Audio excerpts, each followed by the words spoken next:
I'm Stephen Price. Hello, I'm Cara Githens. This is The Innkeepers, a podcast by Sanctuary Inn. At Sanctuary Inn, we believe we are called to equip, refresh, and restore God's global workers. On this podcast, we will be interviewing guests who have much to teach us about the many facets of missionary care. Let's learn together and be encouraged to press on in the work God has given each one of us to do. Hi, this is Steve.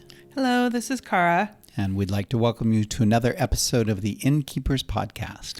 Yes, we are so glad that today we get to interview Dr. Rachel Heffield. She is the director of the Master's in Counseling program at Western Seminary, and she served 8 years in East Asia. She completed her doctoral dissertation on thriving of global workers in 2016, and then applied her experience as the VP of Member Development for Pioneers International. So she brings a wealth of experience and just a passion for this topic of thriving in missions. And so I'm looking forward to today's conversation. I'm really looking forward to this conversation too.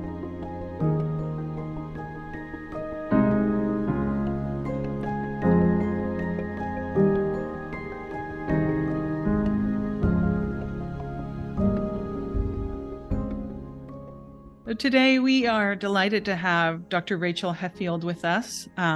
We are here with her, going to learn with her about some of her dissertation work on thriving missionaries.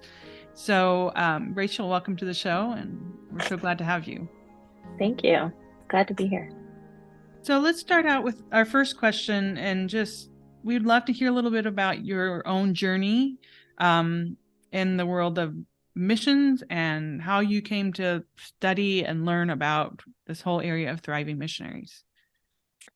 Thank you. Well, I think my journey to missions and studying thriving has been kind of an intertwined journey of understanding missions and getting into counseling.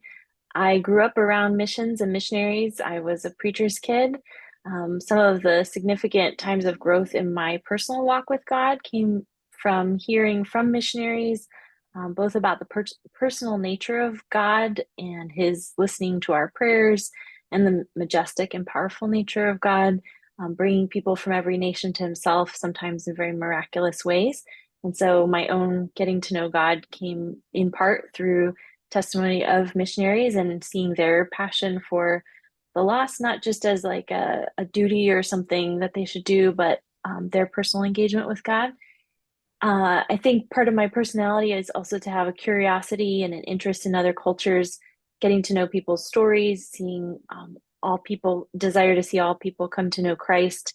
And this led to a desire or a calling to serve in missions, as well as a desire to care for people well and to journey with them. Around college, as I faced the choice of what to study, I chose to study psychology as a platform or a foundation for meeting people where they're at, with a desire to see them come to know Christ. And then later, as I grew into that, after grad school, experienced the opportunity to journey with people as a counselor, helping them heal wounds and untangle challenges in their lives, and seeing them walk in freedom to be the person God created them to be. So that left me at sort of a point of like, okay, this missions thing and this counseling thing, like how do those fit together? The missions and counseling focus intertwined with ultimate hope in Christ and the opportunity to be instruments of hope and healing in more the counseling context or discipleship context as well. I think another aspect is that I kind of grew up with the development of member care. So as I had this focus or interest in missions, I was seeing the field develop as well, seeing people recognize we have to do more than just send people out and bring them home in boxes or caskets. There was sort of an initial just response to crisis, or that we need to do something, and recognizing that the work is tough and there's a lot of trauma, maybe spiritual warfare that missionaries face, and then recognizing that some people don't last on the field. So why is that, and can we figure out who will last? So as I entered the mission field, then getting to provide care and counsel in some very traumatic situations and observing the hurts and brokenness that people sometimes carry with them, I also saw people growing and alive and facing these challenges well, and sometimes growing through seasons of burnout and emerging with deeper faith and greater understanding of grace. Not only a spiritual glow of these super holy people, but people who were fully alive and healthy personally and in their families.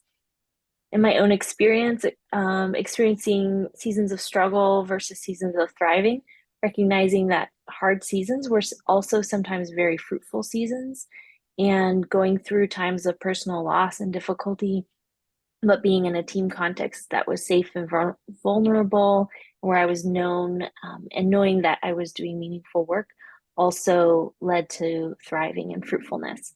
So all that kind of came together into my dissertation research, wanting to look at how people grow. What is that, and how can we help people thrive in the mission field, as well as discovering other research on thriving in the workplace.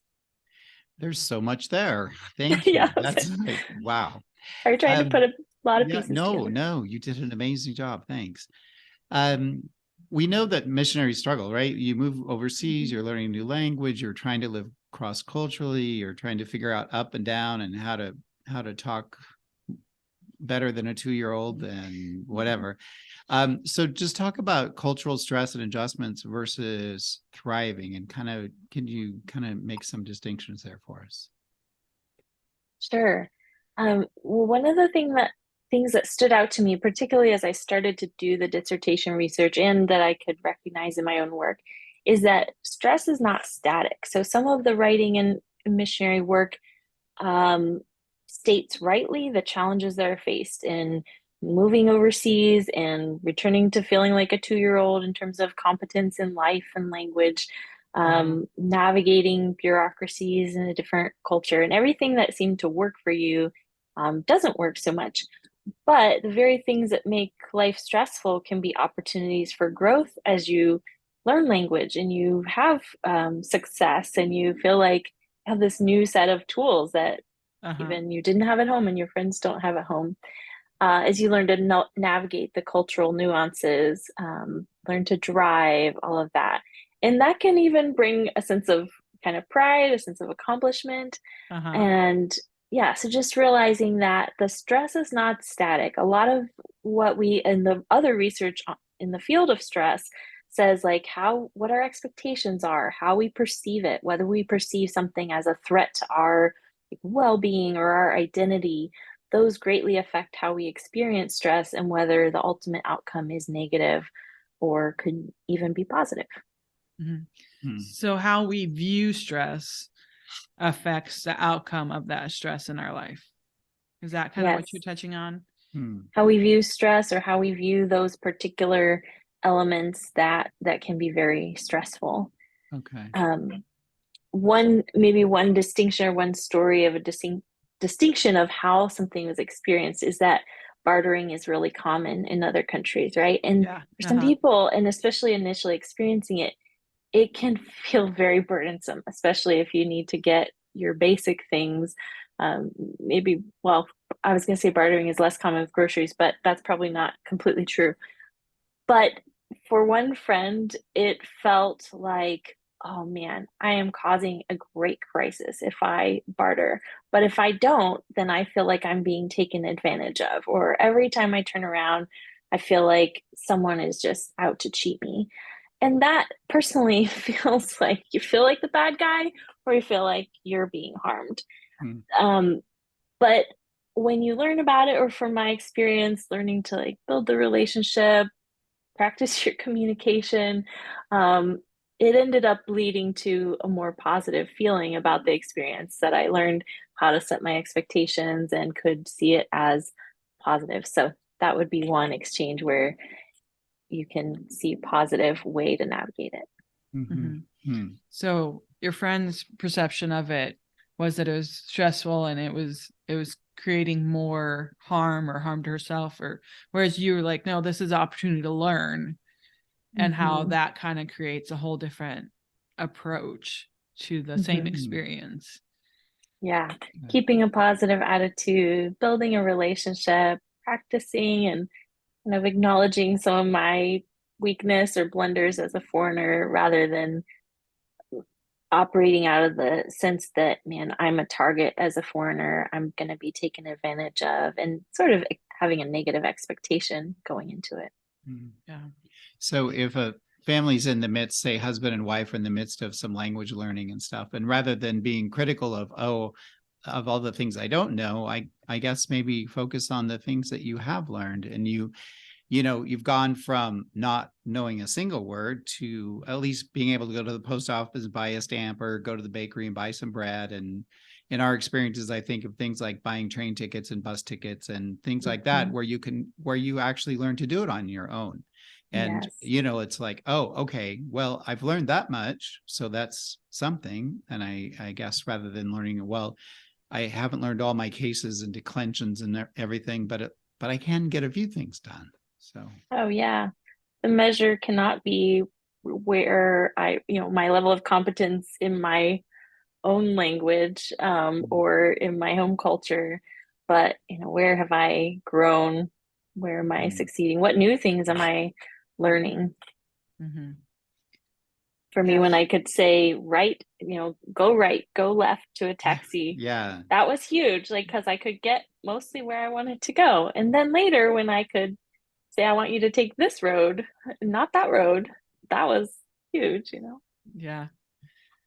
Yeah. So, you've already touched on this in these examples, but what do you think is the bigger significance of us being able to look at kind of that well-being and thriving and positive outlook versus maybe the stress or the hardship of being a missionary?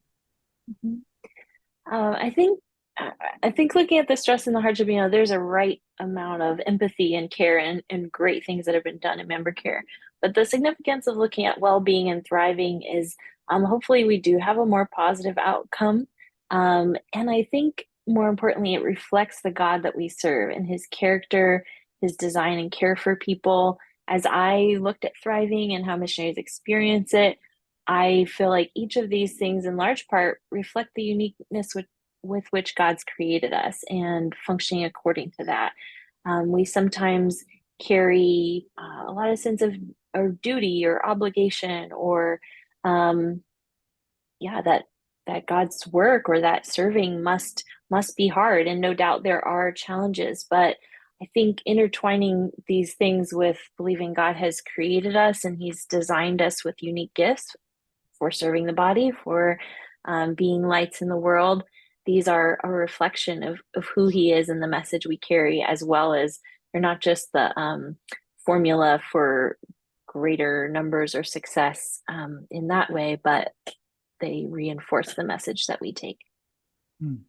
Thank you. It's more of a whole person, a holistic kind of view is what you're aiming for. Exactly. Yeah. Because comparison is such an easy trap. I mean, we fall into the comparison trap so easily, and we look at someone like, oh, their language skills are so much better, or they can do this, or they can do that. But rather, I mean, and that's just discouragement right there. So trying to look at, oh, how has God gifted me? What are the gifts and abilities God has given me? How am I using that in my new culture? And how is God going to use me in that new culture too? Oh, yeah.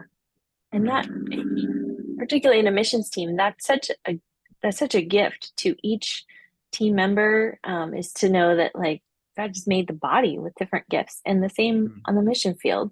But there can be a stereotype, or like the successful missionary that is maybe extroverted and innovative and just gonna go and storm the gates of hell, or is gonna like break down barriers and be successful in language.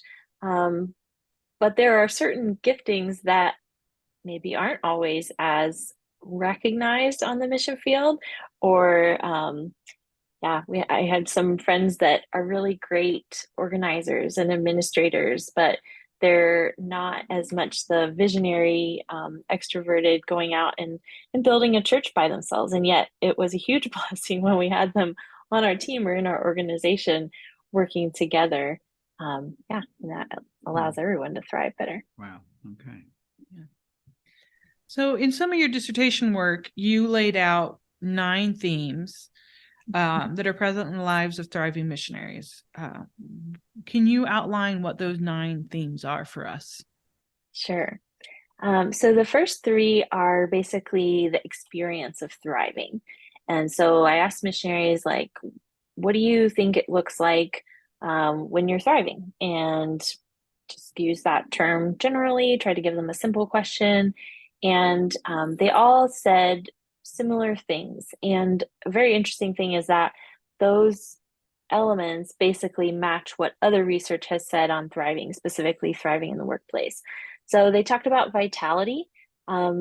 They talked about things like health, they had energy, life, spiritual vitality, positive emotions, positive relationships. They felt like they had the physical and emotional energy to give to others. And that also included being connected to God and engaged in spiritual practices that help them to grow. Then they talked about progress, seeing progress, and that could be both progress results in the work or personal growth. The growth could look like learning new skills. As we talked about, there's a lot of challenges and areas for growth in a new context. It can also mean that they felt safe to step into new things. They were intentional about their own growth and then reflecting and seeing those areas where they're growing. It could also mean that they are productive, that they're seeing fruit in the work, or that they're seeing others grow as they're witnessing or discipling or building a team. And then the third element of the experience was balance. And this was a little distinct from other research and definitions on thriving. It was described as being engaged in the work and having time for activities outside of work. This was very much a whole person focus. They have margin, they're doing physical activities. I think the fact that that stood out more than it has in other contexts also reflects that when you look at the workplace and whether a person is doing well at work, it's something that, at least to a large degree, they go to during a certain number of hours and they come home from. In missions work, global service, it's your whole life and your family. And so that's a big factor.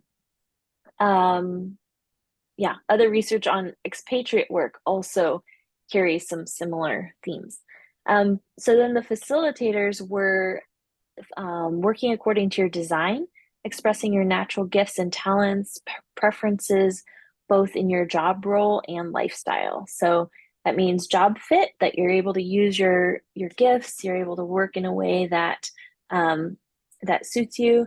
And it also, in terms of lifestyle, allows space for, are you introverted or extroverted?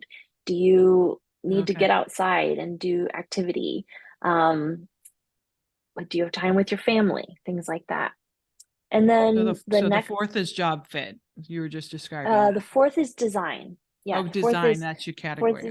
Yep. The category of design. Are you using your natural gifts? Are you working according to the way you're wired or designed? Yeah. So then the 5th is purpose, and some would say calling. Not all said calling, but it carries a sense of an inner conviction that this is the right thing for me to do. I'm making a difference. Is this the right thing for me to do? And am I making a difference? I think an interesting question with that one is sometimes in missions, people sign up for something, and then when they get to the field, they find that it's not quite what they thought it was, or what the mission considers successful or valuable is not what they view as successful.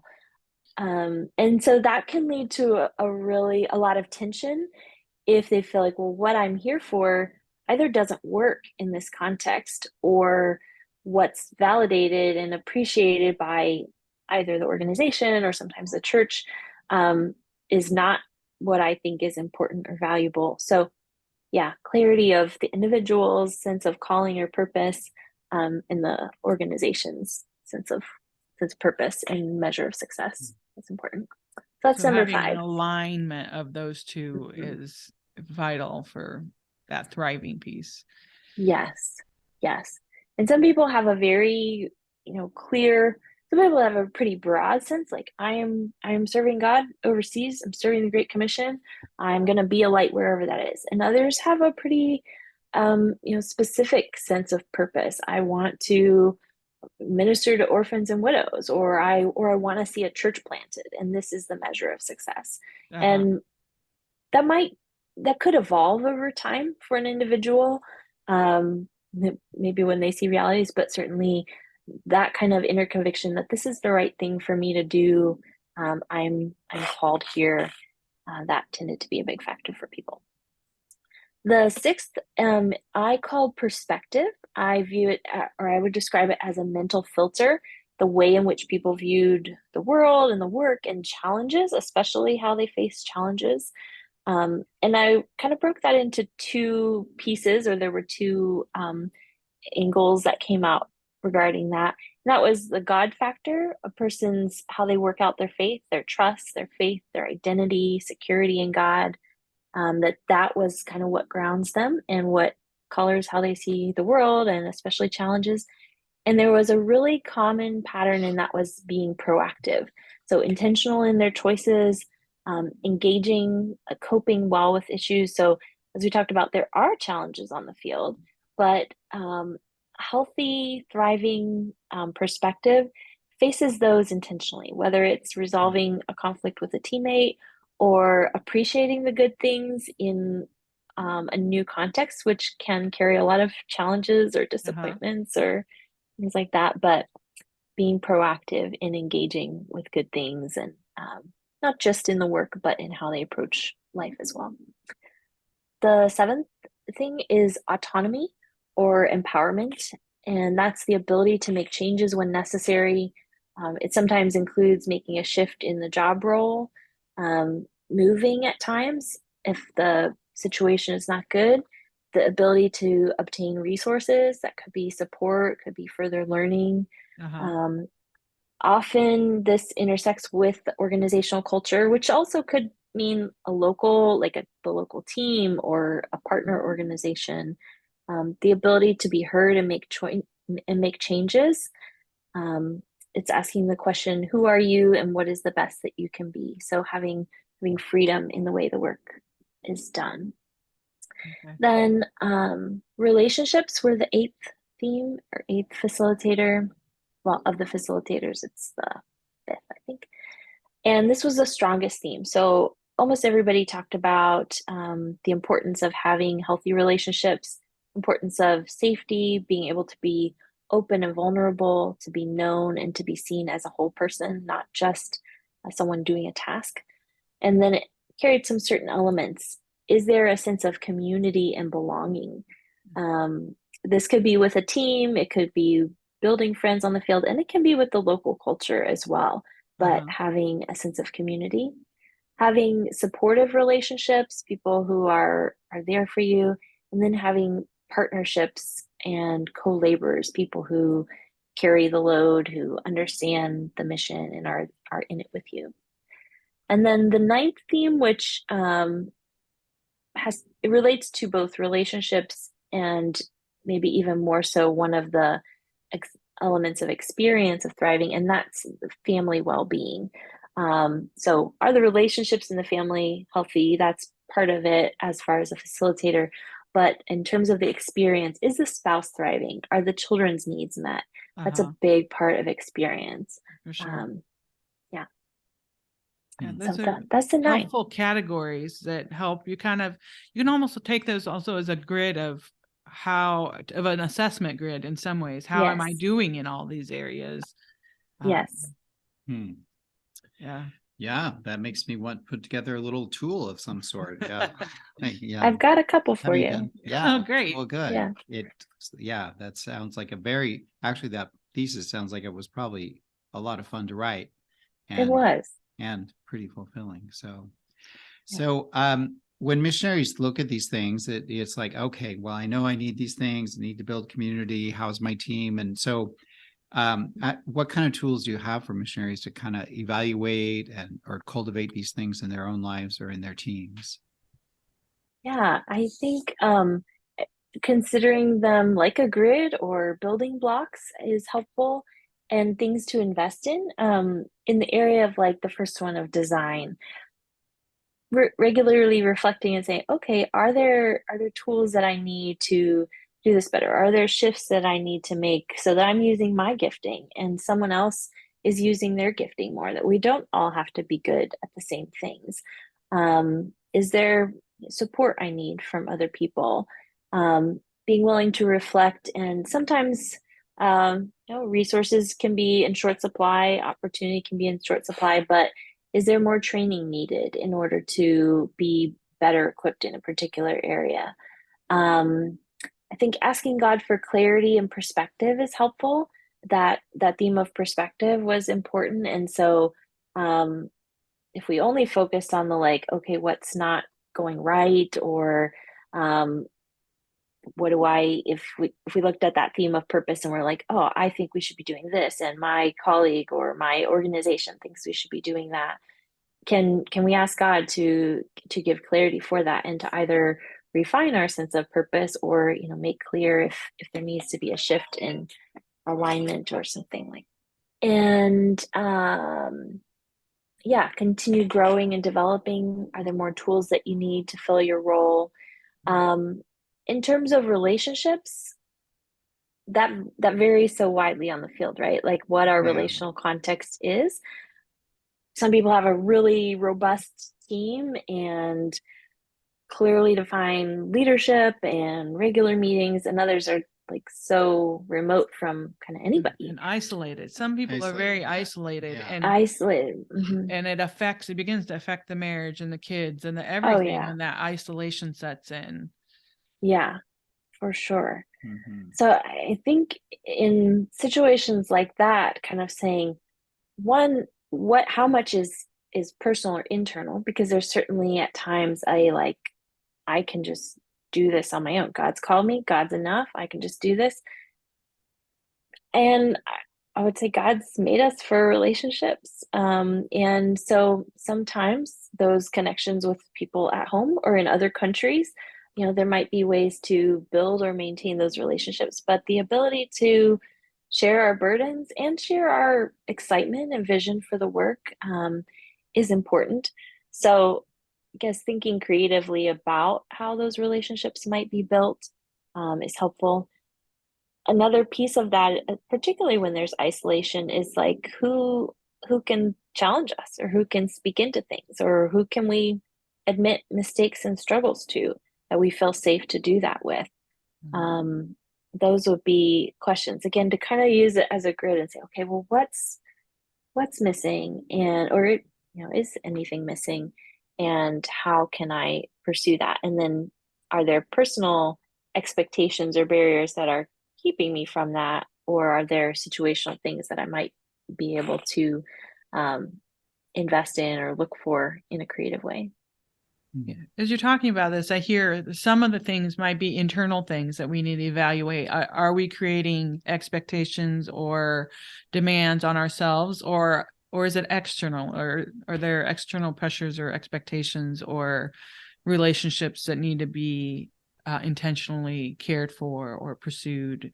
So all you can take this in many ways in evaluating yourself personally, but also how are you relating with the world around you and what are you doing? Yes, That's what I hear in what you're saying. yes, I agree. Yes, the idea of personal expectations, internal things versus external, I think is really important.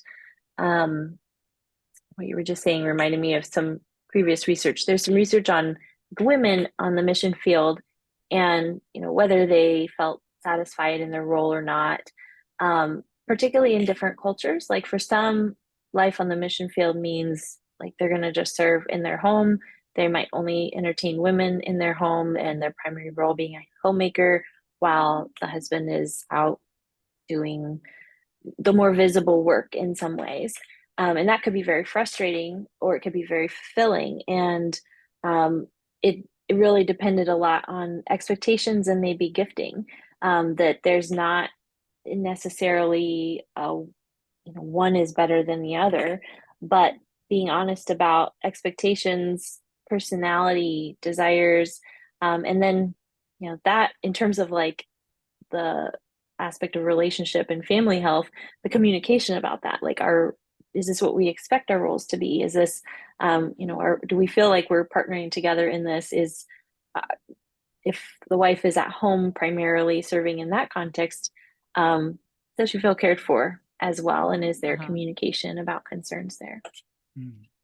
Yeah. Having clear communication on all these things can probably be a game changer. Yeah. Communication in the marriage, communication with just friends that you can be honest about, and certainly communication with an organization, supporters, things like that. You're not going to share everything, but yeah, being willing to look at things and being able to speak honestly.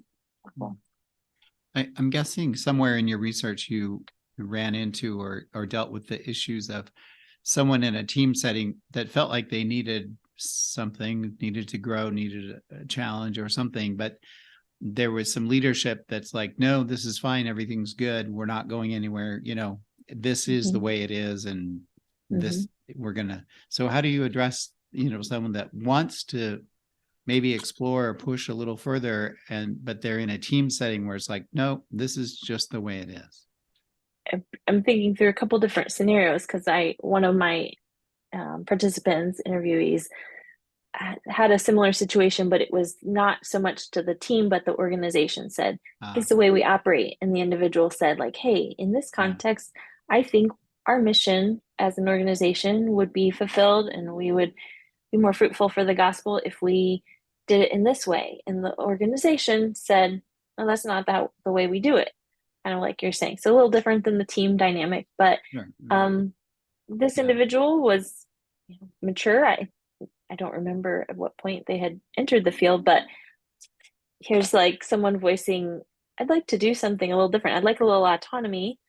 I'm on the same page, I want to do the same thing. And so ultimately that was really deteriorating of his enthusiasm. It kind of led to, the passion was there, the commitment for the calling and the willingness to stay and doing relatively well. But that deteriorated kind of the sense of joy or enthusiasm and potentially the fruitfulness. In a team context, so what you mentioned, that could have, I've heard of that happening many times. And there would probably be different responses to it. I think to some degree, it's going to come down to like, are you okay with that? Are there ways for you to learn or experiment while still being part of that team, to use, whether it's like using your gifting or learning about a different area. Sometimes maybe someone wants to approach ministry engagement non-traditionally from what that team does. And yeah, I think continuing dialogue is helpful, but at times there are situations where a team or leadership of a team says, no, this is the way we operate. And then I think it does come down to, okay, am I willing and able to be in that? Or is there a better team fit? I say that recognizing that that's not a simple choice. There's a lot of complicated things. Yeah. There's relationship. There's, am I giving up on the call? I would say that we have often thought like it just has to be that way. And I think sometimes people have really kind of withered on the field because they felt like they didn't have a choice. So my bias based on research is that it is fairly important to say you might have a choice and continue to seek the Lord and seek godly counsel on that. But I think there's reason to say we need to figure out what that fit is that allows us to use our gifting and have autonomy. It makes me think about the role that the church and the missions organization has in all of this, because I think sometimes there's challenges where recruiting people or wanting to send out people, and we don't honestly know all the details of how it's going to play out when that person arrives in whatever country they're landing in, and how, what it's going to look like 10, 15 years down the road, or even 2 years down the road. The realities often aren't what the church or the missions organization perhaps sell it as Mm-hmm. whether they mean to or not. Sure. So how do churches and organizations navigate that well with their mission workers? Sure. Um, I think, like you said, sometimes they sell it in a particular way, intending to be honest and straightforward, and it doesn't always turn out that way. So for that, probably keeping open lines of communication, awareness of what is going on with the workers. I have encountered a number of situations where the workers thought they were joining a really well-established team, and um, they're, they had an idea of different people's gift mix and the passion of the team and what was going on that they were going to join and be a part of and receive mentoring and just everything that was going to involve. And for various reasons, by the time they got to the field or shortly thereafter, a lot of the team left. This well-established team left, maybe by personal crisis, maybe by other political upheaval, sometimes for factors that were not known at the time or not revealed at the time. So for the individual, I think flexibility and the ability to reevaluate and to be honest about what the situation is, that kind of, there's that perspective and that proactivity about addressing that. Okay, this wasn't the way we thought it was. So what adjustments can we make? Or how do we adjust our expectations? I mean, maybe we can be here, but we adjust our expectations and maybe we build different kinds of connections because we're not joining this established team. As far as caregivers, church, organization, being aware if the organization or the church sent people out to what they thought was a really well-established team, and then things have not turned out that way, being empathic, brainstorming, and kind of being on the team with the worker who's overseas. Okay, how is this going to affect them? What resources do they need? Are there other alternative options? How are they feeling about it? And sometimes just that sense of openness and understanding is important. There's this tension with missionaries, I think, of like seeing them as spiritual giants, and sometimes have missionaries having an expectation of themselves, or especially churches or organizations having an expectation of them. Also, on the flip side, sometimes just having expectations like they should follow things in a certain way and they should just suck it up and continue. So a balance of empathy of how these changes might be affecting them and willingness to brainstorm or think creatively about what's needed in that kind of situation. Yeah. The other, you kind of hit on this, but it's, being kind of honesty in advertising, knowing your organizational and church culture, knowing your expectations around communication, having clarity of mission. How do you measure success? What channels of feedback are there? What opportunities for coaching or development are there? Some organizations are very high autonomy with little opportunity for coaching, development, accountability. And some are very high structure, high direction, but not a lot of opportunity for flexibility. So those are some elements that, honest advertising can be helpful. And then, continuing to work together on what that looks like. Yeah. And I think you've kind of touched on something there too, about when someone is wanting to serve and then they're looking for an organization, there are organizations have personalities. And so to try to discern the personality of that organization based on who you are too, I think is probably something that hasn't been looked at very closely and probably should be more. Yeah, I totally agree. I have seen kind of both sides a little bit and worked with an organization who one of their core values is innovation and flexibility, and that can be wonderful, and it can have the potential of not having the same clarity as some people would hope for, and to other people it's a breath of fresh air. And at times we receive people coming from a very high structure organization, and sometimes the match was really beautiful because it was a breath of fresh air, and other times it was like, well, how come nobody's like there to tell me I did a good job or to get clear on our strategic plan? So yeah, I would say neither is innately bad, but understanding your organizational culture, being transparent, um, communicating and dialoguing is helpful. Yeah. Thank you. So what about some resources or tools that someone might want to learn more about this whole area of thriving, the positives, and how we aim for that? This, as I read a lot of your dissertation, I was thinking this is really an idea of how do we aim for something better rather than just be satisfied with the status quo. Was a lot of what you were talking about. And what are other resources to kind of help people grow who want to grow and learn about this area of thriving in missions? Sure. So I think in the past 10 years, which is, I think my dissertation started almost 10 years ago, which is kind of crazy.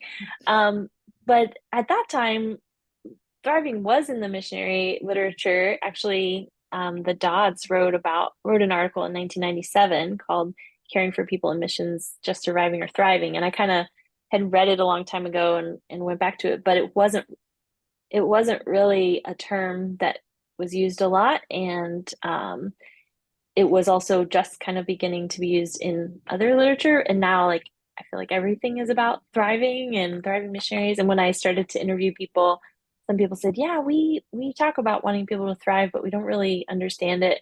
And similar with burnout, like we don't want people to burn out, but do we know what that is? So there is a lot more resources out there, and there's a lot of need for ongoing research and work. I would say there are a couple books, Expectations and Burnout by Sue Einingberg and Robin Bliss. I'm not sure if I'm saying the name right, sorry. Is one that's helpful as far as particularly the internal expectations, and it's specific to women in ministry, women in global ministry. Healthy, Resilient, and Effective in Cross-Cultural Ministry by Laura May Gardner. It kind of puts together a lot of her life's work on healthy worker well-being and caring for missionaries, and some good resources for organizations as well as individuals. Global Trellis has a lot of individual resources for workers. Velvet Ashes has a lot of resources and is a opportunity for community connection, particularly for women on the field. Thrive Worldwide is an organization that partners with missions or humanitarian organizations and is very thriving oriented and pretty in tune to organizational health. So that's one thing. So ongoing research being done by Resilient Worker, which I could send you the link. Okay. Similar work going on. And then if someone personally is like, I just don't think I'm doing as well as I should, just probably encourage them to hunt for resources on the internet, or open a dialogue with team members, or kind of how would you encourage them? Yeah, I think they could start by looking kind of at that grid of these categories, like, okay, what's going on? And sometimes one thing to explore is, am I worn out or am I burned out? Like, do I just need a vacation? Sometimes we feel like we can't take any time off, and that's part of it. But if we take a little break and get some rest and still find that I'm just not doing well, or I'm feeling a kind of emotional exhaustion or disconnection, then we can start looking at, like, well, what is it? Are one of those areas out of balance? One or more of those areas? Are there things that I have control over and could work on? Having an honest conversation with someone who knows you well can be really helpful. How would you define burnout? Maybe for our audience who doesn't have that in their... Yes, exactly. So burnout is also, the research definition is also 3 categories. So it's emotional exhaustion, like just feeling like you are spent and don't have more emotional energy to put into something. The second part is depersonalization or cynicism, kind of starting to feel like it doesn't matter no matter what I do. checking out a little bit, disconnecting from the people, and then loss of productivity. So it's kind of feeling like there's just no more steam. And that affects the quality of our work, and the outcome as well. Um, Maybe that's a little hard to differentiate in times from that lack of competence when we enter a place, but it's a change in like not being able to do the things that we would usually do. So I think the three components of thriving, of like vitality, life, growth and progress, and balanced engagement, those are really kind of opposite ends of the spectrum. Emotional exhaustion, not having that vitality, disconnection or cynicism is not having that balanced engagement, not having that whole person engagement, and then the growth or progress versus loss of productivity, kind of opposite ends of the spectrum. That's helpful because we're all somewhere on that continuum. Absolutely. And it's, I think, good to be able to kind of evaluate, am I closer to thriving or am I closer to burnout? And how do I, we want to be able to aim for thriving in whatever we're doing. So that's helpful. Thank you. Yeah, you're welcome. Do you have any last words of encouragement or information you would like to share with our audience? Sure.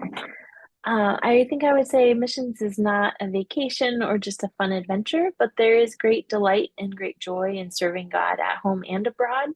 I would also say it's not innately more holy to serve overseas than it is to serve in our neighborhood, in our home culture. Yeah.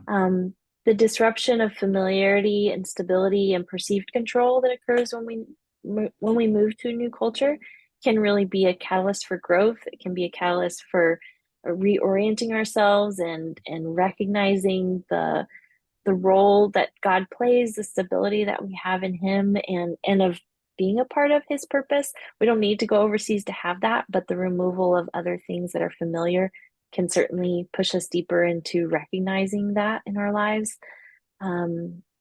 So just being oriented to the why we do missions. Some people said they really, when they go overseas, they sometimes have expectations about their success and how they're gonna, what accomplishments they're gonna have, and they're gonna save the world.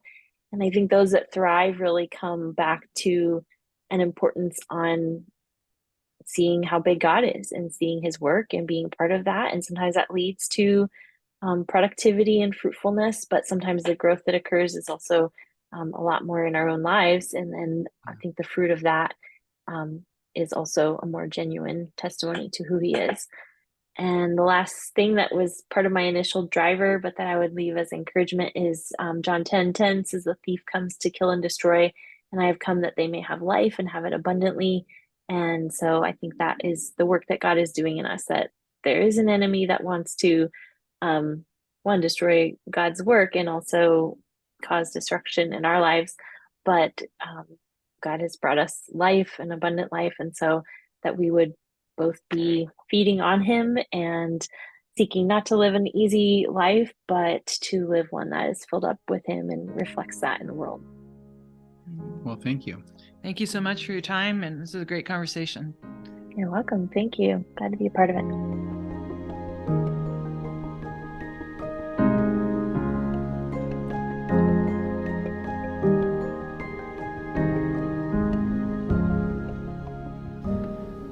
So Steve, that was such a great conversation with Rachel. What are your thoughts? What's your takeaway? She had a lot to say, and it was really interesting information. I was really intrigued when she started talking about her nine things, the 9 things there, and anyway, I would be really curious about using some of that as a kind of an evaluation tool, or a place, a way that maybe we could sit down with our guests and kind of ask them how they're doing. Yeah, kind of a self-assessment tool or something where they could kind of look at their life through the grid of these 9 things, these 9 themes of vitality in many ways, I think, and thriving. So, Anyway. I really think I just respect the research that she's done and that she's trying to call us to a better looking at how we can really be effective rather than just saying, someone's tanking. There's so much focus, and rightly so, because people are tanking on the field, and we want to not leave them there and that. Right. But if we don't know what we're aiming for, what good we're aiming for, it's kind of hard to figure out if you're doing well.